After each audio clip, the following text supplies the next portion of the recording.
नमस्कार, थर्मोडायनेमिक्स के इस कोर्स में आपका स्वागत है। आज इस लेक्चर में हम लोग एक इम्पॉर्टेंट टॉपिक डिस्कस करेंगे, वो है हमारा इंटरनल एनर्जी या आंतरिक ऊर्जा। मैंने यहाँ पर कुछ लिखा है, अभी मैं इसको थोड़ा एक्सप्लेन ढंग से कर देता हूँ। तो ये बहुत इंपॉर्टेंट पैरामीटर है आंतरिक ऊर्जा, जिसको समझना हमारे लिए बहुत ज़रूरी है। तो यहाँ पर मैंने एक लाइन लिखी है, किसी निकाय की आंतरिक ऊर्जा उसके संगठकों का मतलब होता है कॉन्स्टिट्यूएंट्स, जिससे मिलकर के वो सिस्टम बना है, संगठकों की ऊर्जाओं के योग के बराबर होती है। ये बिल्कुल सिंपल सी बात है कि कोई भी सिस्टम जिनसे मिलकर के बना है तो उनकी जो एनर्जी होगी उन सब का अगर मैं योग करता हूं तो वो क्या हो जाएगी, उस सिस्टम की टोटल इंटरनल एनर्जी हो जाएगी।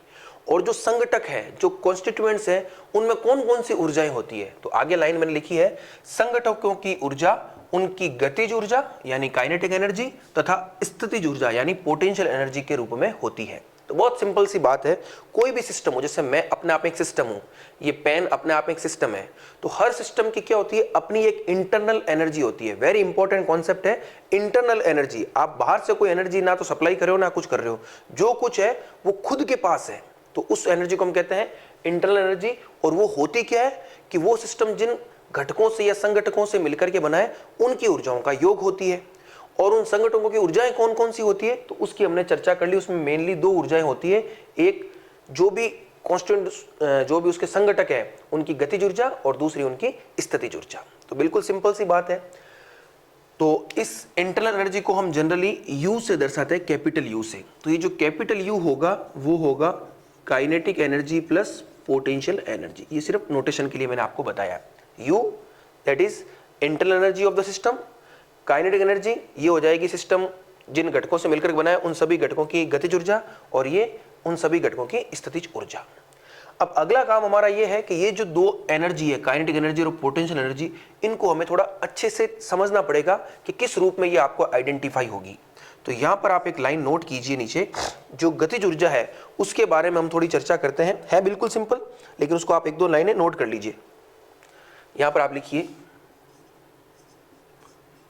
निकाय की गतिज ऊर्जा उसमें उपस्थित कणों की गति के कारण होती है, जो तापमान पर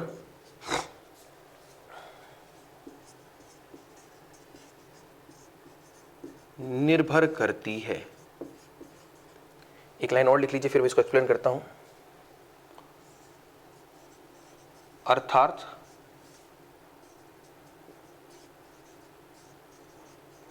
गतिज ऊर्जा तापमान का फलन होती है। बहुत सिंपल सी लाइन लिखी है। मैंने क्या लिखा है कि कोई भी सिस्टम है तो उसकी जो गतिज ऊर्जा होती है वो उसमें जो भी कण या जो भी घटक उसके हैं उनकी गति के कारण होती है। सिंपल सी बात है, अगर गति कर रहे हैं तो उसके कारण जो ऊर्जा होगी वो कौन सी होगी, गतिज ऊर्जा। और गति जो कणों की होती है वो मेनली किस पर डिपेंड करती है, टेम्परेचर पर। जैसे मान लीजिए आप टेम्परेचर चेंज करोगे तो कणों की गति भी क्या होगी, बदल जाएगी। अगर कणों की गति बदलेगी तो उसकी गतिज ऊर्जा भी क्या हो जाएगी, बदल जाएगी। बहुत इंपॉर्टेंट लाइन है, गतिज ऊर्जा किस पर डिपेंड करती है, तापमान पर। इस चीज को याद रखना, आप स्टार लगा लेना, आगे बहुत काम आने वाली चीज है ये, ठीक है ना। तापमान पर डिपेंड करती है, इसीलिए हमने आगे क्या लिखा है, अर्थात गतिज ऊर्जा तापमान का फलन होती है। यानी जो आपकी काइनेटिक एनर्जी है, काइनेटिक एनर्जी, इसको आप कैसे लिखोगे, kinetic energy is the function of temperature. Very important, ये किस पर डिपेंड करती है, टेम्परेचर पर। जब कभी भी आप टेम्परेचर को चेंज करोगे तो सिस्टम की क्या होगी, गतिज ऊर्जा बदल जाएगी। और अगर सिस्टम की गतिज ऊर्जा बदलेगी तो निश्चित रूप से उसकी आंतरिक ऊर्जा भी बदल जाएगी। ये बात की हमने गतिज ऊर्जा की। अब आगे एक लाइन हम स्थितिज ऊर्जा के बारे में भी लिख लेते हैं, उसको भी नोट कर लीजिए आप।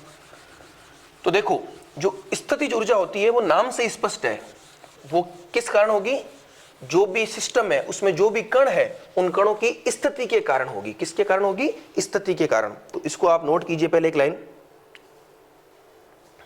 आप लिखिए निकाय की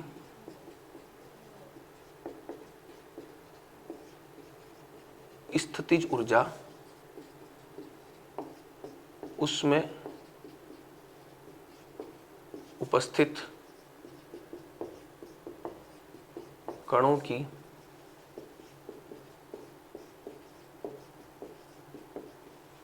स्थिति के कारण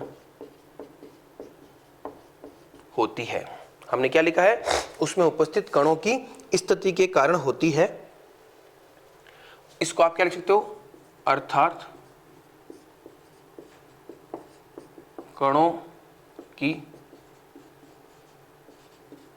परस्पर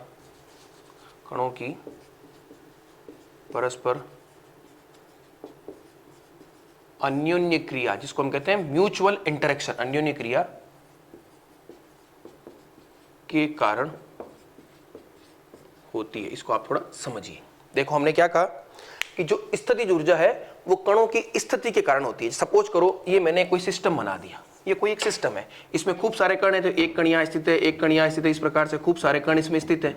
हर कण की अपनी एक पोजीशन है, ठीक है, हर कण की अपनी एक पोजीशन है, हर कण का अपना एक द्रव्यमान है। जैसे सपोज करो इसका मैंने कह दिया m1 द्रव्यमान, इसका m2 द्रव्यमान।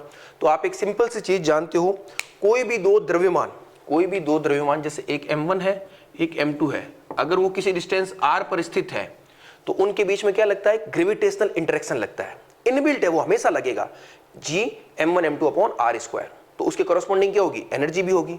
जैसे आप लोगों ने पढ़ा होगा कोई भी दो चार्जेस है Q1 Q2, अगर वो r डिस्टेंस पर है तो उसकी आप क्या लिखते हो, उसकी पोटेंशियल एनर्जी लिखते हो नहीं लिखते हो, K Q1 Q2 upon r।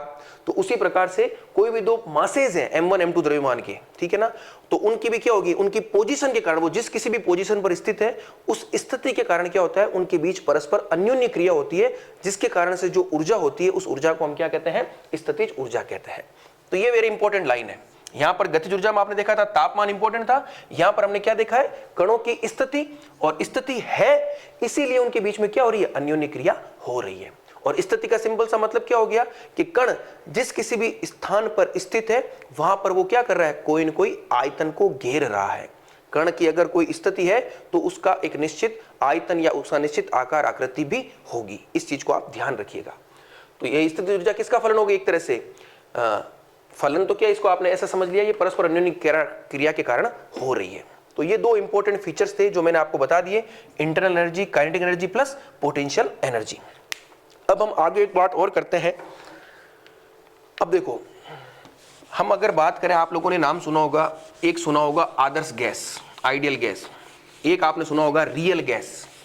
तो आइडियल गैस बेसिकली आइडियल ही होती है, रियलिटी में उसका कोई अस्तित्व नहीं है।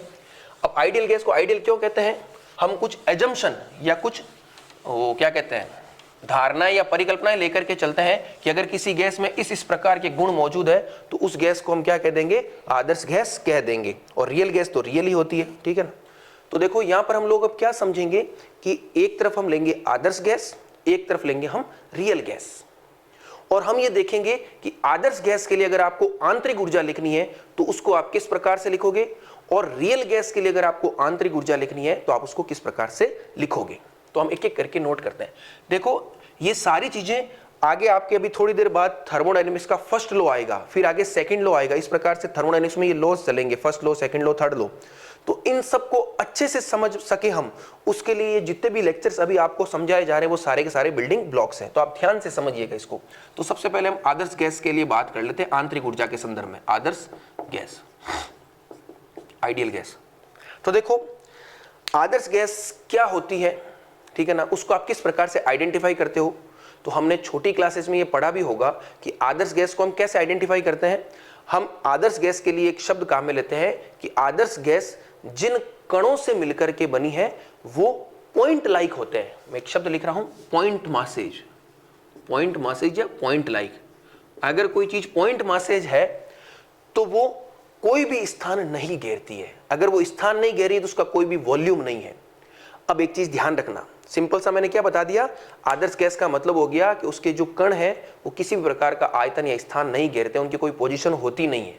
और अगर उनकी पोजीशन ही नहीं है तो आदर्श गैस के लिए स्थितिज ऊर्जा का कोई अस्तित्व ही नहीं है। तो आदर्श गैस के लिए आप देखना जो आंतरिक ऊर्जा है उसमें स्थितिज ऊर्जा का कोई फैक्टर आएगा ही नहीं, उसमें कौन सा फैक्टर आएगा, केवल काइनेटिक एनर्जी का फैक्टर आएगा, क्योंकि कणों की गति तो होगी ही होगी। तो यहां पर आपको एक चीज क्या पता चल गई, आप एक लाइन नोट कर लीजिए, यहां पर जो मैं बोल रहा हूं, पहले आदर्श गैस के लिए आप एक लाइन लिख लीजिए, आप ऐसे लिखिए,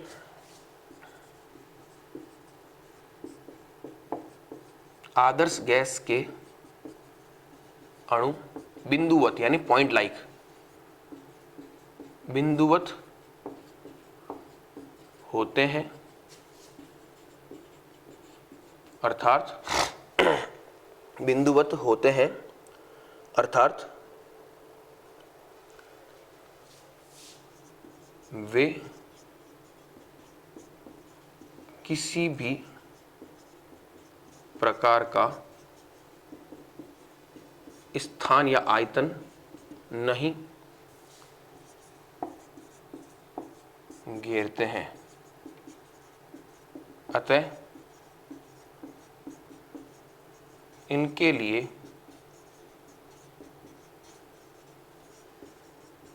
स्थितिज ऊर्जा शून्य होती है, इसका अस्तित्व ही नहीं होता, शून्य होती है। ये बात कर ली। तो आदर्श गैस के लिए स्थिति जो शून्य हो गई, तो केवल कौन सी ऊर्जा होगी, गतिज ऊर्जा। तो नीचे एक लाइन और लिख लीजिए, अतः आदर्श गैस की आंतरिक ऊर्जा केवल गतिज ऊर्जा के रूप में होती है, जो केवल किस पर डिपेंड करती है, तापमान पर। हमने पहले लिखा है गतिज ऊर्जा किस पर डिपेंड करती है, तापमान पर, जो केवल तापमान पर निर्भर होती है या करती है। तो अगर मुझे इंटरनल एनर्जी लिखनी हो किसके लिए, आइडियल गैस के लिए, मैं लिख रहा हूं देखो यू आइडियल गैस, ये मैं आंतरिक ऊर्जा किसके लिख रहा हूं, आइडियल गैस के लिए, तो वो केवल क्या होगी, किसका फलन होगी, केवल टेम्परेचर का फलन होगी। वेरी इंपॉर्टेंट है ये, आगे खूब बार न्यूमेरिकल क्वेश्चन में काम आने वाला है। जहां कहीं पर भी मैं आइडियल गैस की बात करूंगा तो यू को मैं केवल किसका फंक्शन मानूंगा, टी का फंक्शन मानूंगा। किसका फंक्शन मानूंगा, टी का फंक्शन मानूंगा। तो ये इंपॉर्टेंट चीज थी, मैंने बता दी आपको आदर्श गैस के लिए। अब अगर रियल गैस की बात करें तो रियल गैस के लिए, रियल गैस क्या है वो तो हम चर्चाएं बाद में करेंगे। रियल गैस का मतलब जो वास्तव में उसकी जो प्रॉपर्टी होती है, अगर कोई भी गैस रियल है तो उसके कण बिंदु लाइक यानी बिंदुवत नहीं होंगे, वो कोई न कोई स्थान गिरेंगे तो उनका कोई न कोई वॉल्यूम होगा, तो उसकी जो आंतरिक ऊर्जा होती है उसमें काइनेटिक एनर्जी का पोर्शन भी होगा और पोटेंशियल एनर्जी का पोर्शन भी होगा।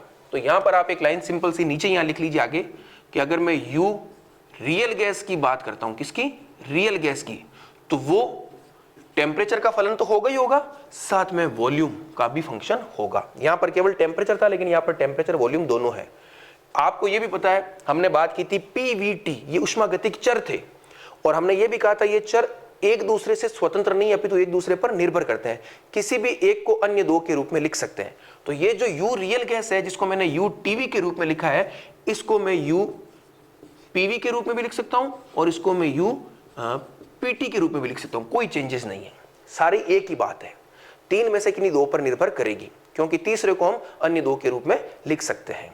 तो ये आप ध्यान रखना, इसको भी आप नोट कर लीजिए, यू रियल जो है वो इस प्रकार से लिखी जाती है।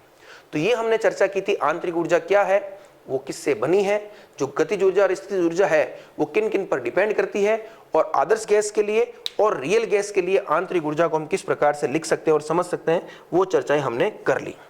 अब यहां पर एक बहुत इंपॉर्टेंट चीज है, वो भी हम नोट करते हैं। आप ध्यान रखिएगा, मैं जितनी भी चीजें यहां पर लिख रहा हूं वो सारी की सारी एज इट इज आपके काम आने वाली है, ठीक है ना। अब देखो यहां पर आप एक और इंपॉर्टेंट चीज को नोट करो एरो लगा करके, क्योंकि आपका जो थर्मोडायनेमिक्स का फर्स्ट लॉ है वो पूरा का पूरा इस इंटरनल एनर्जी पर ही डिपेंड है। अगर आपको इंटरनल एनर्जी का कॉन्सेप्ट समझ में आ गया तो ये मान के चलिए आपका फर्स्ट लॉ पूरा तैयार हो गया, और अगर फर्स्ट लॉ तैयार हो गया तो आपके एग्जामिनेशन पॉइंट ऑफ व्यू से एक बहुत इंपॉर्टेंट टॉपिक भी कवर हो जाएगा। अब यहां पर मैं एक चीज लिख रहा हूं, आप एरो लगा के एक लाइन लिखिए, एक मिनट।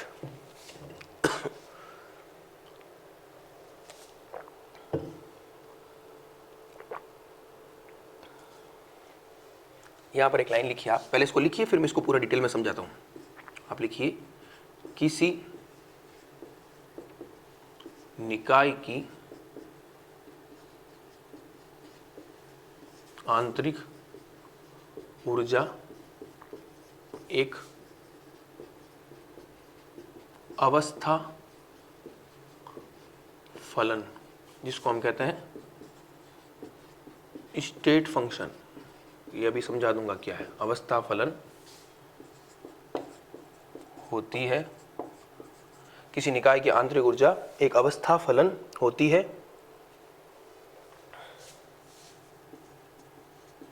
अर्थात इसका मान केवल प्रारंभिक व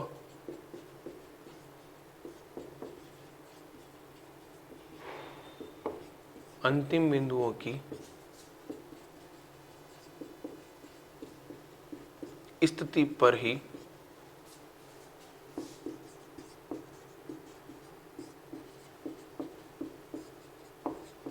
निर्भर करता है। वेरी इंपॉर्टेंट कॉन्सेप्ट है अवस्था फलन। ये वर्ड अब आगे आपके काम आने वाला है। हमने यहां पर क्या लिखा है, कोई भी सिस्टम की जो आंतरिक ऊर्जा होती है वो एक अवस्था फलन होती है।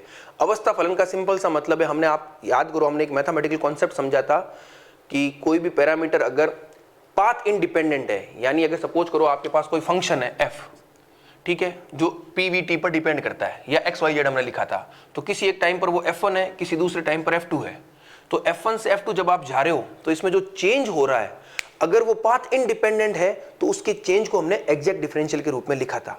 और अगर ऐसा कोई फंक्शन है जिसमें चेंजेस पाथ इंडिपेंडेंट है, यानी आप f1 से f2 की तरफ जा रहे हो और ये जो चेंज है वो पथ पर निर्भर नहीं करता है, चाहे आप कैसे ही पहुंच जाओ, डिपेंड किस पर करेगा, केवल f1 पर क्या वैल्यू है और f2 पर क्या वैल्यू है उस पर डिपेंड करेगा।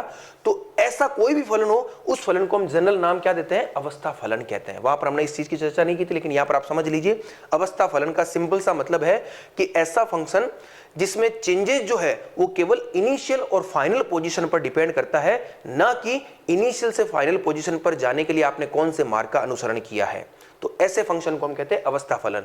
तो जो आपकी आंतरिक ऊर्जा है वो भी एक प्रकार का क्या है, अवस्था फलन है। तो जो देखो, सपोज करो किसी टाइम पर u1 है और किसी टाइम पर u2 है, तो इसमें जो चेंज आपका होगा du। तो पहली बात तो u1 u2, ये जो u क्या होगी, एक अवस्था फलन होगी, तो इसका मान केवल u1 u2 पर ही निर्भर करेगा। और इसमें जो चेंज है du, वो कैसा होगा, वो एग्जैक्ट डिफरेंशियल होगा। वो कैसा होगा, एग्जैक्ट डिफरेंशियल होगा। वेरी इंपॉर्टेंट है, याद रखिएगा, ठीक है ना। कैसा होगा, एग्जैक्ट डिफरेंशियल या यथातथ अवकल। तो हमने यही लाइन लिखी, देखो, किसी निकाय की आंतरिक ऊर्जा एक अवस्था फलन होती है, अर्थात इसका मान केवल प्रारंभिक व अंतिम बिंदुओं की स्थिति पर ही निर्भर करता है। तो सपोज करो आपने इधर देखो, u को आपने क्या लिख दिया, u is function of t और v। तो अगर आपको चेंजेस चेक करना है, क्योंकि आपको पता है t v पर डिपेंड करता है, तो जैसे आप t या v में से किसी को भी चेंज करोगे तो u क्या हो जाएगा, ये सपोज करो u है और इसमें आप t v में चेंज करते हो तो क्या हो जाएगा, u डैश हो जाएगा। तो इन दोनों का जो डिफरेंस है जिसको मैं du कहता हूं, तो उस du को मैं कैसे लिखूंगा, याद कीजिए आपने एग्जैक्ट डिफरेंशियल में fx(y)z में कैसे लिखा था, इसको हम ऐसे लिखेंगे del u upon del t, दूसरे को कांस्टेंट रखते हैं, यहां पर हो जाएगा dt plus del u upon del v, इसको कांस्टेंट, और यहां पर हो जाएगा dv। ये तो पता है ना आपको, पार्शियल डेरिवेटिव में क्या होता है, जिसके सापेक्ष कर रहे हैं तो दूसरे को क्या करते हैं, कांस्टेंट मान के चलते हैं। वहां पर हमने शायद लिखा नहीं था, लेकिन आप ऐसा लिख सकते हो कि जैसे tv है तो एक बार t के सापेक्ष किया तो v को कांस्टेंट, यहां पर v के सापेक्ष किया तो t को कांस्टेंट। तो इस प्रकार से आप लिखोगे। तो आगे मैं मैथमेटिकल जब न्यूमेरिकल करूंगा तो वहां पर सीधा मैं ऐसे लिखूंगा, u को ऐसे लिखूंगा और सीधा du ऐसे लिख दूंगा। क्यों लिखूंगा, क्योंकि मुझे पता है u क्या एक अवस्था फलन है, और अवस्था फलन है तो उसका जो चेंजेज है वो कैसा होगा, एग्जैक्ट डिफरेंशियल के रूप में होगा। समझ गए इस चीज को आप, तो ये इंपॉर्टेंट चीज है। अब देखो, एक लास्ट लाइन इसमें आप और नोट कर लो ताकि थोड़ी चीज और क्लियर हो जाए। हमने जब अवस्था फलन, sorry, path independence, exact differential, इन सब की बातें की थी, तो वहां पर हमने एक लाइन लिखी थी। वहां पर हमने क्या लाइन लिखी थी कि जो थर्मोडायनेमिक्स है उसमें हमारे लिए कोई भी जो पैरामीटर, जैसे आंतरिक ऊर्जा की मैं बात करूं तो आंतरिक ऊर्जा का एब्सोल्यूट वैल्यू, यानी u1 u2 अलग अलग टाइम पर जो मान है, एक बार u1 है, एक बार u2, एक बार u3 है, तो हमें इन मानों में हमारा कोई इंटरेस्ट नहीं। हमारा इंटरेस्ट क्या है, चेंज कितना हुआ है। तो कहने का मतलब हो गया ऊष्मागतिकी के अंतर्गत हम किस पर मेनली फोकस करते हैं, चेंजेस पर मेनली फोकस करते हैं। तो ये चीज आप विशेष रूप से ध्यान रखिएगा। इसको मैं एक लाइन भी आपके नोट करवा देता हूं, आप लिखिए ऊष्मागतिकी में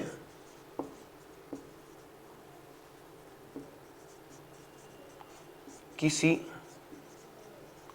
निकाय की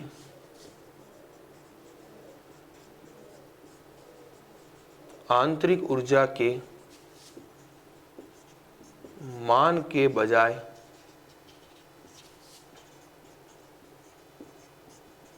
उसमें होने वाले चेंज या परिवर्तन, उसमें होने वाले परिवर्तन पर फोकस किया जाता है, फोकस किया जाता है। वेरी इंपॉर्टेंट, ठीक है ना। बस आपको U1 U2 क्या है कोई फर्क नहीं पड़ता, DU क्या है वो आपका क्या है, पॉइंट ऑफ इंटरेस्ट है। तो ये सारी चीजें थी जो मैंने आपको बता दी, आंतरिक ऊर्जा क्या है, किन किन पर वो डिपेंड कर रही है, फिर उनको हम कैसे कैसे लिख सकते हैं, और एक इंपॉर्टेंट कॉन्सेप्ट कि आंतरिक ऊर्जा क्या है, एक अवस्था फलन है। अब अगला काम हमारा क्या है कि आंतरिक ऊर्जा है तो उसमें हम चेंज किस प्रकार से कर सकते हैं, उसके क्या क्या मेथड्स हैं, उनकी हम चर्चाएं कर लेते हैं। तो आगे आप एक चीज और नोट कर लीजिए कि आंतरिक ऊर्जा में हम किस प्रकार से परिवर्तन कर सकते हैं।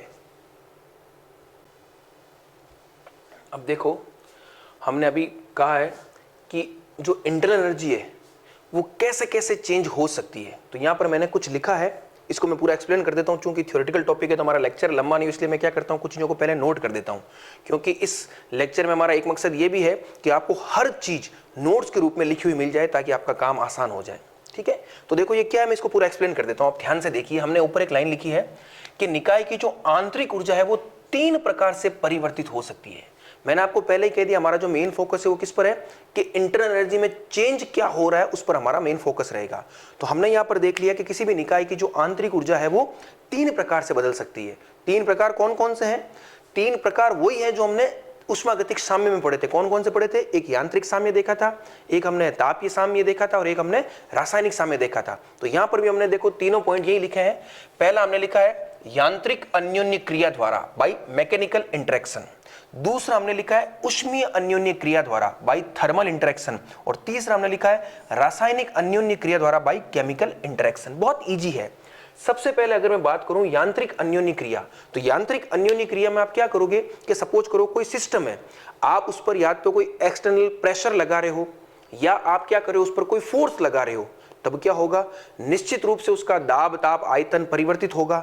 अगर दाब ताप आयतन परिवर्तित हो रहा है तो उस सिस्टम की जो इंटरनल एनर्जी है जो पूरी तरह से टी पी वी पर ही डिपेंड कर रही है तो वो भी बदल जाएगी।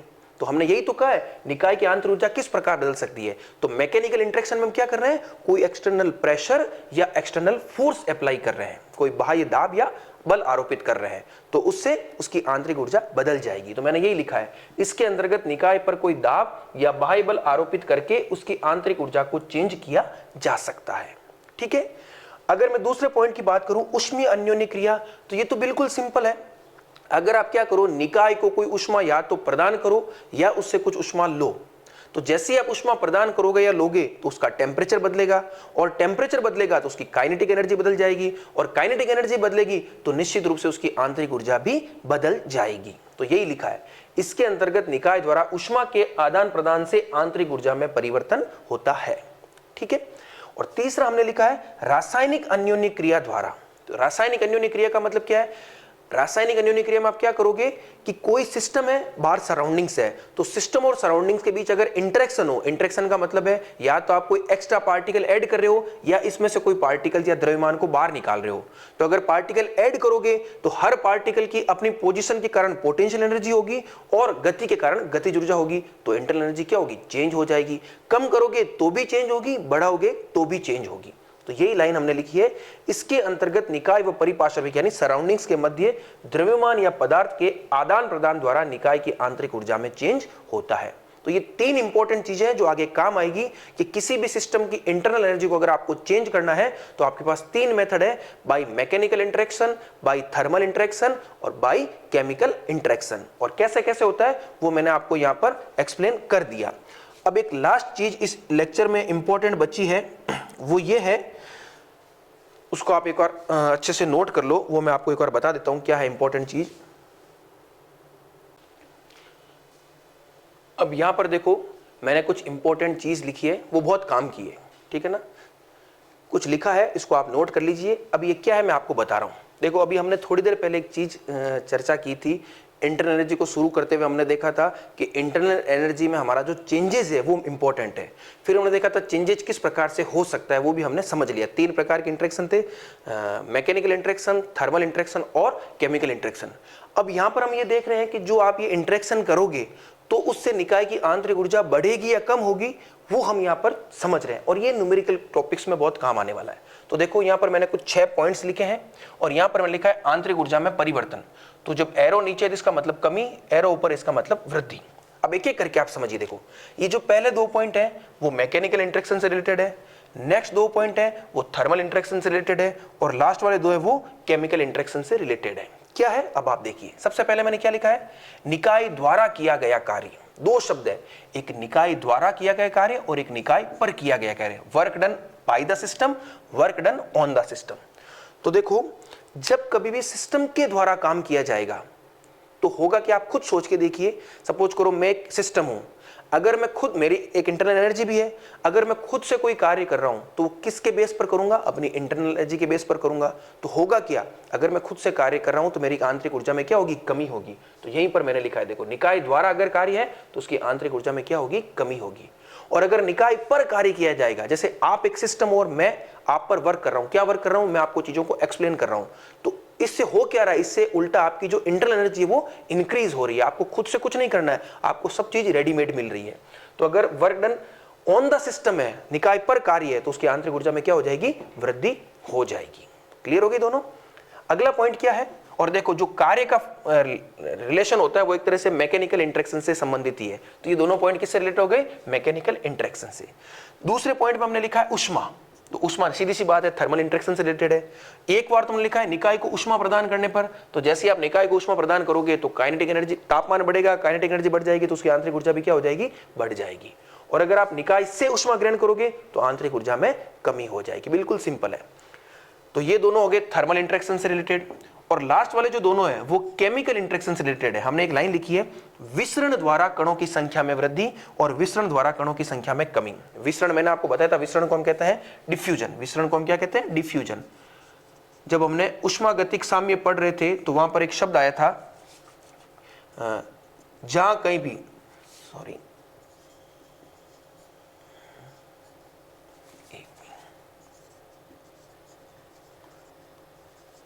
जहां कहीं भी सांद्रता प्रवणता होती है तो वहां पर क्या होता है, उच्च सांद्रता से निम्न सांद्रता की ओर कणों का क्या हो जाता है, ट्रांसपोर्टेशन या आवागमन स्टार्ट हो जाता है। तो इस घटना को हम एक वन वर्ड में नाम देते हैं विसरण। तो विसरण में क्या होगा, विसरण द्वारा कणों की संख्या में वृद्धि होगी, एक जगह पर वृद्धि होगी, दूसरी जगह पर कमी हो जाएगी। तो अगर वृद्धि हो रही है तो निश्चित रूप से कणों की संख्या बढ़ रही है तो आंतरिक ऊर्जा बढ़ ही जाएगी, और अगर कणों की संख्या में कमी हो रही है तो आंतरिक ऊर्जा में क्या हो जाएगी, कमी हो जाएगी। तो ये एक साइन कन्वेंशन एक तरह का कि कब आंतरिक ऊर्जा बढ़ती है, कब आंतरिक ऊर्जा घटती है, ये आपको बहुत सिस्टमेटिक तरीके से ध्यान रखना है। तो आज का जो हमारा इंपॉर्टेंट लेक्चर था, जो पूरा का पूरा उष्मागतिकी के प्रथम नियम का एक बेस तैयार कर रहा है, वो हमारा आज कंप्लीट हुआ। इस लेक्चर में हमने आंतरिक ऊर्जा को पूरा डिटेल में पढ़ लिया, समझ लिया। अब अगला जो हमारा टॉपिक होगा वो होगा हमारा उष्मागतिकी का प्रथम नियम, जिसको हम नेक्स्ट लेक्चर में डील करेंगे। Thank you.